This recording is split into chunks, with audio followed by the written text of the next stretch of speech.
ফেসবুকের মাধ্যমে প্রায় 90,000 মেয়ে কিডন্যাপ হয়েছে। ফেসবুককে ইউজ করেই 90,000 মেয়েকে কিডন্যাপ করা হয়েছে। তো যেসব মেয়ে বা ছেলেরা আছে তাদেরকে বলবো, বাইরে থেকে কোনো অজানা কেউ যদি ফ্রেন্ড রিকোয়েস্ট পাঠায়, কেউ কোনো রকম ভাবে সেটাকে একসেপ্ট করবে না। আর আরেকটা নতুন দেখা দিচ্ছে, আমাদের থানায় এসেছিল ক্লাস 6-এ পড়ে একটা মেয়ে, 12 বছর না 13 বছর বয়স, ক্লাস 6-এ পড়ে। মেয়েটার মায়ের মোবাইলে ইনস্টাগ্রাম করে। ইনস্টাগ্রাম শুনেছেন, বাচ্চারা ছোটরা করে, বড়রা অনেকে শোনেনি, ইনস্টাগ্রাম করে। মেয়েটাকে একটা অ্যাকাউন্ট থেকে ফ্রেন্ড রিকোয়েস্ট এসছে, নাম বান্ধবীর নাম করে একটা রিকোয়েস্ট এসছে, বন্ধু এসছে। এবার সেটাকে কি করেছে, একসেপ্ট করেছে, যে আমার বান্ধবী তো আমাকে ফ্রেন্ড রিকোয়েস্ট পাঠিয়েছে, আমি এটা একসেপ্ট করি। দিয়ে বান্ধবীর সাথে কথা বলছে, দিয়ে কিছুক্ষণ পর ভিডিও কল করেছে। তো মেয়েটা ভিডিও কল ধরেছে, যে বান্ধবী আমাকে ভিডিও কল করছে, আমি ভিডিও কলটা ধরি।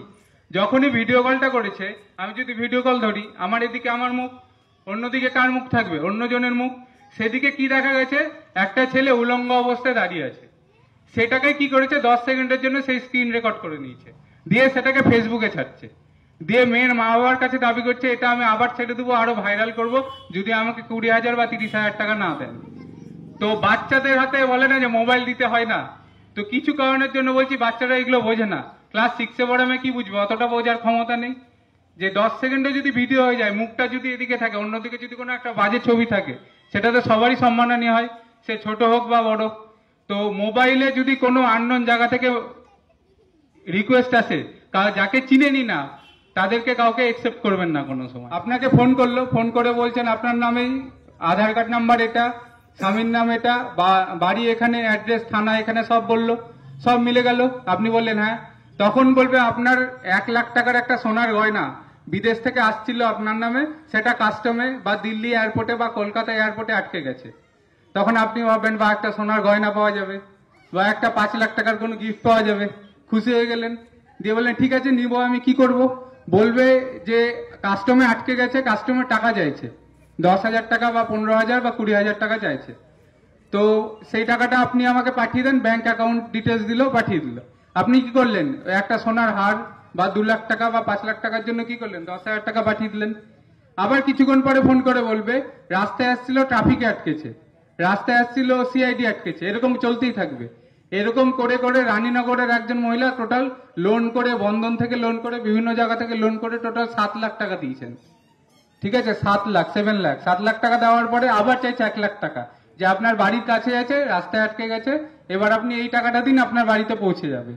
তারপরে মহিলা আর বাড়িতে গয়না পৌঁছানি, মহিলা কোথায় গেছে, আমাদের বহরমপুর সাইবার থানায় গেছে। তো যখনই কোনো সাইবার প্রতারণা হবে, একটা নাম্বার অবশ্যই মনে রাখবেন, যেটা এখানে লেখা আছে দেখুন, 1930, 1930। কি নাম্বারটা বললাম, 1930। এই নাম্বারটা সকলে মনে রাখবেন, 1930। যখনই দেখবেন আপনি কোনো সাইবার প্রতারণার হাতে পা পড়েছেন, তখনই কি করবেন, 1930 নাম্বারে ফোন করবেন, আর লোকাল থানায় যাবেন, একটা জিডি করবে, বা লোকাল থানা আপনাকে বলে দিবে কি কাজ করতে হবে। কারণ এখান থেকে বহরমপুর সাইবার ক্রাইম থানা অনেকটা দূর, 1.5 ঘন্টা 2 ঘন্টা লেগে যায়। তো যে তার আগে যদি কমপ্লেনটা করে নেন, যদি আপনার সাইবার ফ্রড হয়, 1000 টাকা, 2000 টাকা, 50,000 বা 1 লাখ টাকা চলে গেছে, আপনি সঙ্গে সঙ্গে কি করবেন, 1930-এ ফোন করবেন, না লোকাল থানায় যোগাযোগ করবেন। কারণ যত তাড়াতাড়ি, 1 ঘন্টার মধ্যে কমপ্লেন করতে পারলে আপনার টাকা আটকে থাকবে। যদি 2 ঘন্টা, 3 ঘন্টা, 4 ঘন্টা হয়, টাকা কিন্তু বেরিয়ে যাবে। সেই জন্য বলছি সাইবার থানা যাওয়ার আগে একবার লোকাল থানায় যোগাযোগ করবেন, আর 1930-এ একটা ফোন করবেন। তাহলে যতটা সম্ভব 1 ঘন্টা, আধা ঘন্টার মধ্যে কমপ্লেন করতে পারলে টাকাটা কি হবে, আটকে যাবে।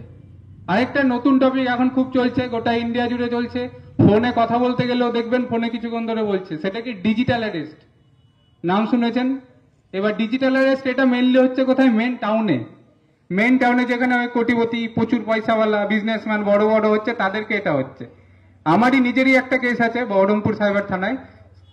একজন স্কুল টিচার রিটায়ার্ড হয়েছে জাস্ট, ওনাকে ফোন করেছে, ফোন করে বলছে আপনার আধার নাম্বার এটা, আপনার ফোন নাম্বার এটা, আপনার 15টা ব্যাংক অ্যাকাউন্ট আছে। বলেছে হ্যাঁ, ওই ব্যক্তির 15টা ব্যাংক অ্যাকাউন্ট আছে। উনি আমাকে লিস্ট এনে দেখাচ্ছেন যে ওনার 15টা ব্যাংক অ্যাকাউন্ট। আমি লোককে জিজ্ঞেস করছি এত ব্যাংক অ্যাকাউন্ট কি কারণে। এবার ফোন করে বলছেন আমি দিল্লি সাইবার ক্রাইম থেকে বলছি, আপনার যে 15টা অ্যাকাউন্ট আছে এগুলো তো সব ব্ল্যাক মানি আছে। 15টা অ্যাকাউন্টে প্রায় 1.5 কোটি টাকা ছিল ওই লোকের। ঠিক আছে, এবার বলছে আপনার এগুলো ব্ল্যাক মানি। বলছে না, আমি সব ইনকাম করেছি, রিটায়ারমেন্টের পরেই টাকাগুলো পেয়েছি। তো বলছে ঠিক আছে, আপনি এই টাকাগুলো আমাদেরকে পাঠিয়ে দেন, আমরা তাহলে কিছুক্ষণ পরে আপনার কেসটা সব মিটিয়ে দিচ্ছি, টাকা নিয়ে দিয়ে আপনাকে পুরো টাকাটা ফেরত দিয়ে দিচ্ছি। এবার এই যে কথাবার্তাগুলো চলছে এগুলো সব হবে ভিডিও কলে, আপনার সামনে ধরে রাখবে, ইউনিফর্ম পরে থাকবে, আমার বা স্যারদের মতো যা ইউনিফর্ম দেখতে পাচ্ছেন সেম ইউনিফর্ম পরে থাকবে। পুলিশ কখনো আপনাদেরকে কাউকে ভিডিও কল করেছে থানা থেকে যে আপনি একটু থানায় দেখা করে যান, বা আপনাকে এটা অ্যারেস্ট ওয়ারেন্ট পাঠানো হচ্ছে, কোনো সময় ভিডিও কল করেছে? কোনোদিনও করেনি। কারো এসছে কি এখানে ভিডিও কল থানা থেকে? কোনোদিনও আসেনি। তাহলে দিল্লির সাইবার থানা বা কলকাতার সাইবার থানা বা অন্য কোনো ডিপার্টমেন্টের টাইম থাকবে না আপনাকে ফোন করার ভিডিও কল করে। কিন্তু এক্ষেত্রে কি করবে, আপনাদেরকে ভিডিও কল করবে। ভিডিও কলে আপনাকে সবসময় রাখবে, ভিডিও কল কাটতে দিবে না। ওই যে কথা বললাম স্কুল মাস্টার মশাই রিটায়ার্ড আর তার ওয়াইফ দুজনকে প্রায় 4 দিন ধরে ভিডিও কলের মাধ্যমে অ্যারেস্ট ছিল। তারা যখন ঘুমাতেও গেছিল ওদের সামনে মোবাইলটা চার্জে দিয়ে দাঁড় করানো ছিল, যে ওরা ঘুমাচ্ছে সেটাও দেখবেন।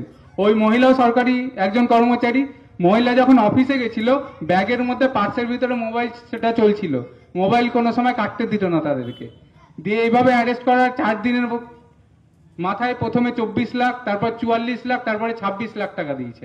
টোটাল 90 লাখ টাকা দেওয়ার পরেও ভিডিও কলে কথা বলছে। দিয়ে সেই মুহূর্তে আমাদের সাইবার থানায় দৌড়ে এসছে, দিয়ে আমাকে বলছে স্যার এই যে পুলিশ থেকে থানা থেকে ফোন করছে। আমি দেখছি হ্যাঁ ইউনিফর্ম পরে একজন আছে, সঙ্গে সঙ্গে সেটা কেটে দিয়েছি, তারপরে সেটা কেস হয়েছে। এবার যে আমরা যে 1930-এ ফোন করেছি, কিন্তু তিনি 2 দিন পরে এসছে, টোটাল 90 লাখ টাকা দেওয়া কমপ্লিট, তার 2 দিন পরে আমাদের কাছে এসছে। আমাদের কাছে আর কিছু করার নেই। এবার সেটা কেস তদন্ত চলছে, তারপর সেটা টাইমের সাথে কি হবে সেটা দেখা যাবে। তো এই গ্রামের দিকে এটা কম হয়, এটা মেইনলি বড় বড় শহরে। দিল্লিতে সবচেয়ে বড় হলো, দিল্লিতে একজন 1.5 কোটি টাকা দিয়েছে, ডিজিটাল অ্যারেস্টের শিকার হয়ে 1.5 কোটি টাকা দিয়েছে। এটা গ্রামের দিকে কম, শহরের দিকে বেশি।